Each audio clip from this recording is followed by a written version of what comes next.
రాష్ట్ర వ్యాప్తంగా మెడికల్ కాలేజీలు ప్రైవేట్ పరం చేస్తుంటే దానికి నిరసనగా నేను 8వ తారీఖు ఎస్పీ గారికి ఏఎస్పీ గారికి టౌన్ ఆఫీసర్కు మెయిల్ పెట్టడం జరిగింది. నేను 12వ తారీఖు ఇట్లా మా స్టేట్ ప్రోగ్రాం ఉంది, మెడికల్ కాలేజీ దానిపైన ప్రైవేట్ పరం చేయకూడదు అనే దానిపైన ఆ ప్రోగ్రాంకు నాకు తాడిపత్రిలో పర్మిషన్ ఇవ్వండి అని అడగడం జరిగింది.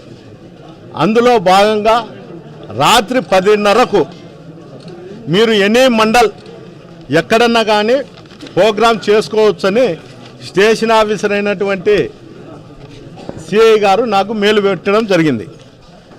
ఎట్లా ఇప్పటికిప్పుడు చెప్పి మీరు మెయిల్ పెడితే నేను ఏ విధంగా నేను మా కార్యకర్తలకు కానీ వైఎస్ఆర్సీపీ నాయకులకు కానీ తెలియజేసేదంటే మీరు మెసేజ్ గుండా తెలియజేసి మీరు ప్రోగ్రాం పెట్టుకోండి అని చెప్పడం కూడా జరిగింది.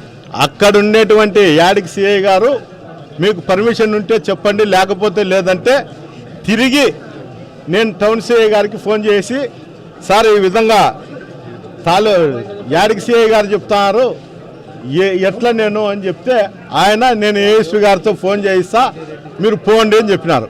మళ్ళీ ఆయనే నాకు ఫోన్ చేసి ఏఎస్పీ గారు ఫోన్ చేసి యాడికి సిఐ గారికి చెప్పడం జరిగింది మీరు పోండి 9 గంటలకు ఇక్కడ నుండి అని. నేను ఎక్స్ఎమ్మెల్యేను కాబట్టి నేను ఇక్కడ ప్రోగ్రాం చేసే హక్కు నాకుంది.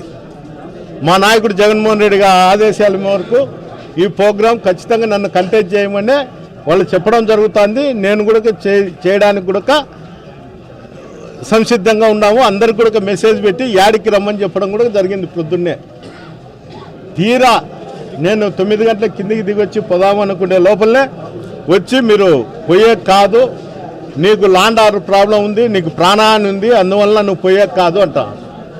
ఎవరి వల్ల నాకు ప్రాబ్లం ఉందనేది చెప్తే అది చెప్పలేకున్నారు ఆఫీసర్.